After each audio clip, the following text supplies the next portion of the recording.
Austin Steps here with TPP Theme Park Plunge, and I wanted to talk today about Epic Universe, not only Universal Epic Universe, but also kind of like where I see this falling on the spectrum of attendance, and is this going to dethrone something like Magic Kingdom, which has been #1 on the list for eons, it seems.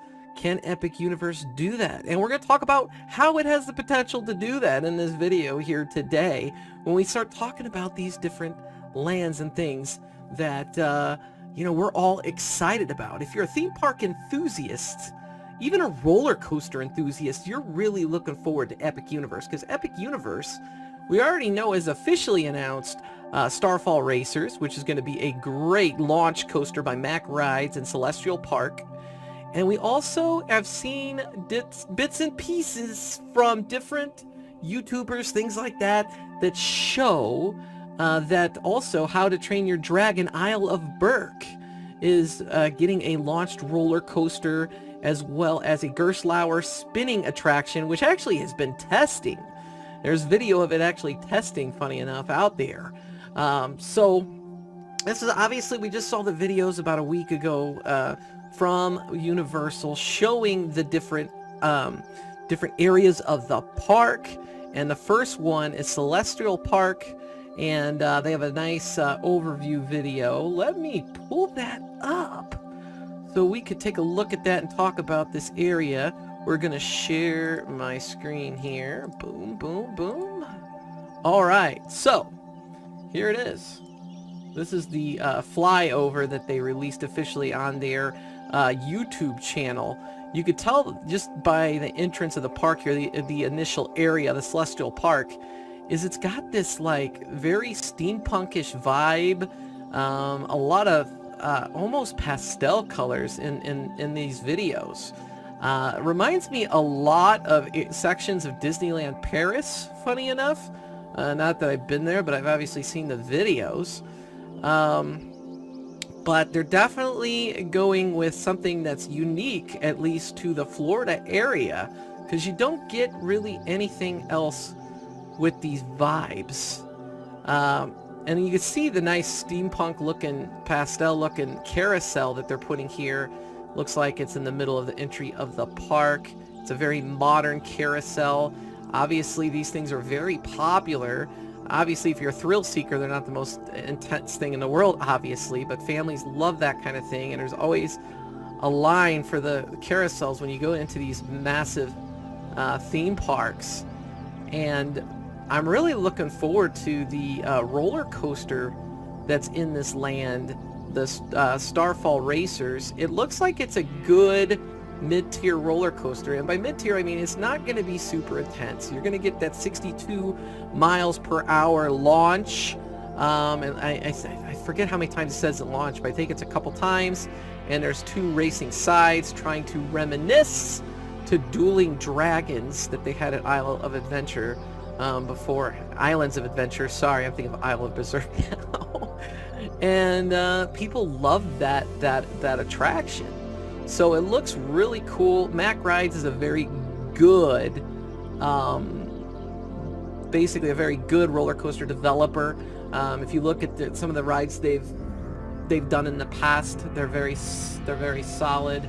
I think they did was it Helix at Liseberg in Sweden, and yeah, it's just a really good ride. I think it'll be pretty awesome. I'm looking forward to riding that. It's probably the first thing I'd get in line for, to be honest, but we'll have to see, because there's so much, and it's going to be so great of a park. So let's talk about How to Train Your Dragon Land. Now, this is a movie franchise that, I kind of missed out, because, like, my kids, they're teenagers now, but they weren't really into this movie series like they would have been, maybe some of the Disney titles, or even something like Minions, which was obviously uber popular.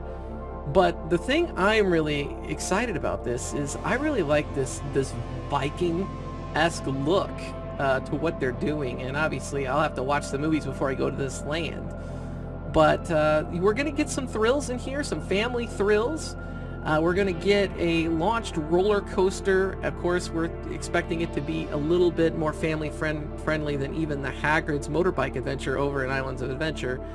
And we're getting the spinning ride, which apparently you could change the intensity of that ride. Oh, we're going to Dark Universe. We got to pause it because we're not on Dark Universe yet. But you're going to be able to change the intensity of that attraction and as it spins. And apparently it's Gerstlauer that's doing the ride. And then there's going to be a boat attraction that's made by Mock Rides as well, that apparently is going to allow people to squirt water and things like that. I guess that's going to be similar to what's going on over at Popeye's and Bluto's water attraction over there at Islands of Adventure. So it looks like this is going to be a well done family area. And obviously we're also going to talk about Super Nintendo World, which is just monumental. I'm going to call that the Mickey killer, because like kids nowadays, you name their favorite characters, and Mario is going to be up there, probably above Mickey Mouse. And I really think Disney missed the boat on that, especially with them currently, like the Steamboat Willie Mickey version's gotten out, things like that. I think Mickey is dying a slow death, and we're going to see more and more families look to go to things that are going to be maybe a better deal. Not only that, but some newer options. And Universal is now adding 2 great family areas to this land with How to Train Your Dragon Isle of Berk, as well as Super Nintendo World, as well as Celestial Park with the carousel in there. I mean, it obviously screams, hey, we want to invite more families. We want to get some of the Magic Kingdom pie. And this being the newest and best park out there that's coming, opening next year, obviously, I think Disney's going to get a run for their money with this, potentially. Maybe at first, maybe it's still a little too small. I don't know, but like, as we get more and more into this, I think this actual park has the potential to be the very best theme park in the world. And it looks like it's well thought out and well planned. And one of the things that people have wanted from Disney for years, they're like, open up a 5th gate. We want a villains park. We want a villains park. Or a villains land. We want something to do with these villains. And of course they have villain nights and things like that. They had at Disney World, but they haven't really pulled the trigger on that yet. But we're going to get that here when we get to the Dark Universe, which is about to come up on the screen here. Obviously, Universal put a thought to this. They go, people want these villainous characters. What do we have from our movie franchises that we could use? And we got all these classic monsters from years and years of movie making, with the werewolf and obviously the Frankenstein vampires and all of that good stuff. Creatures of the Deep Lagoon, or Black Lagoon, is that the other one that was shown there? Like, they have a lot of potential with this. We're going to be able to get that villainous land that we wanted, and Universal's answering the call before Disney. And yeah, Disney's behind the boat, man. They're behind the boat. They're losing market share. They are, I think the only park that's beating out Islands of Adventure right now in attendance is Magic Kingdom.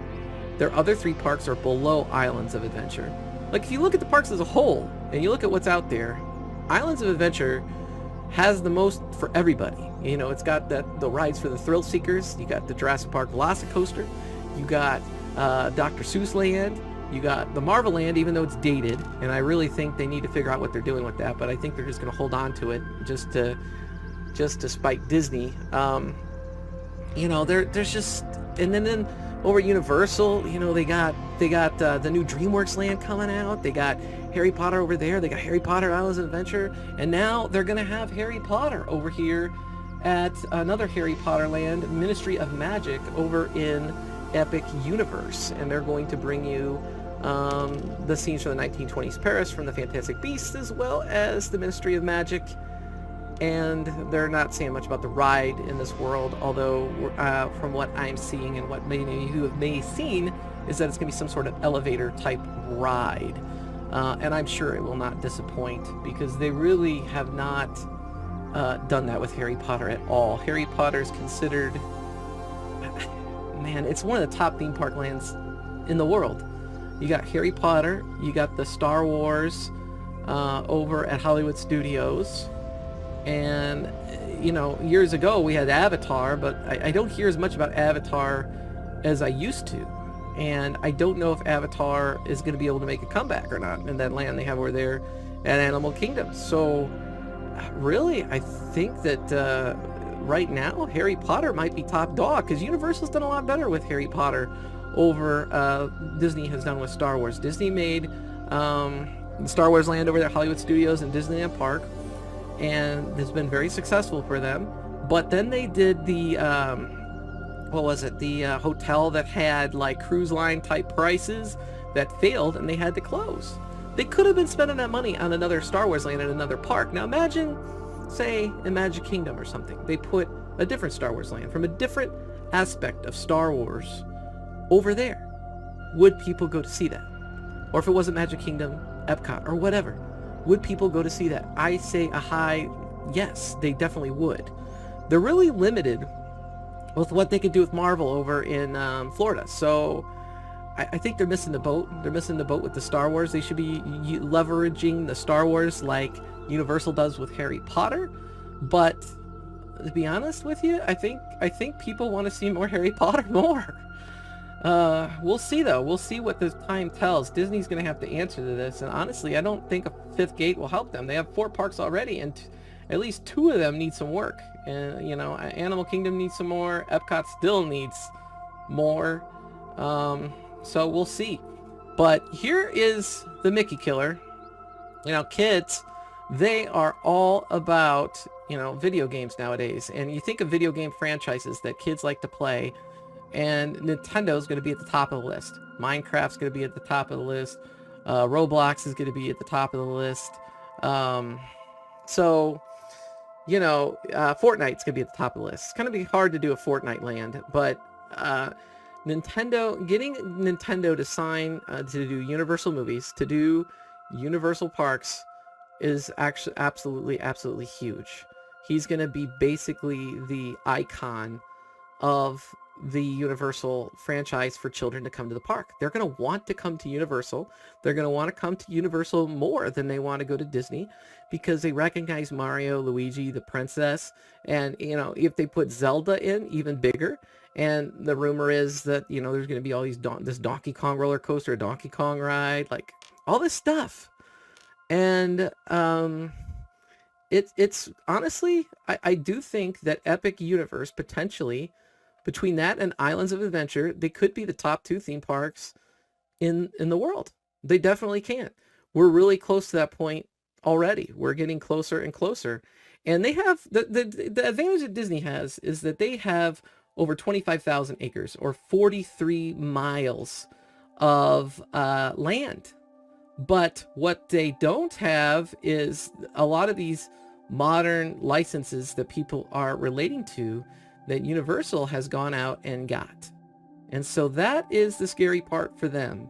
Universal only has, I think, 750 acres on each site. So they have a North Campus, which is what you have now, the Universal Studios Park and the Universal Islands of Adventure. And then they have the South Campus, which is going to have Epic Universe and whatever else they decide to put there. I'm sure they have plenty of land for expansion there. I'm sure they have a plan. I don't know if they have a 4th gate in a plan, or just retail and restaurants or what. But this is big. This is big. They're doing more with less, and it's going to be really scary. It's got to be scary to be Disney right now with all the stuff that they got to work on. So we're going to stop this. We don't need to go with it. See a commercial for Little Bites. But yeah, I'm really excited to go to Epic Universe. I want to go ASAP, as soon as possible. I am going to be going to Universal this year. This summer I'm going to Universal. I'm looking forward to experiencing it. It's been a long time since I've been to Universal. I think the last time I went to Universal, they had Hogwarts, the Hogsmeade, but they didn't have They didn't have the Diagon Alley yet since I've last been there. So it's been a long time since I've been there, and it's high on the agenda. You know, I live over here in the Midwest, and I'm actually considering getting a season pass to Universal with all the great things they're doing.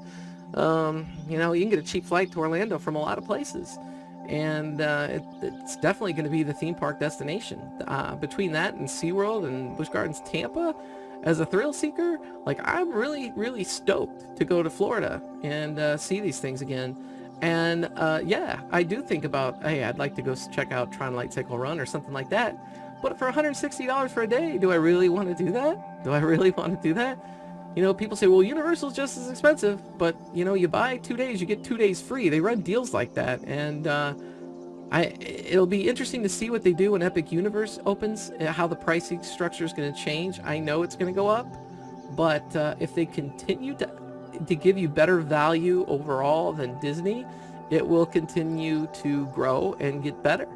And so I think Disney's number one thing right now, besides continuing to update Epcot and Animal Kingdom, would be to change their value.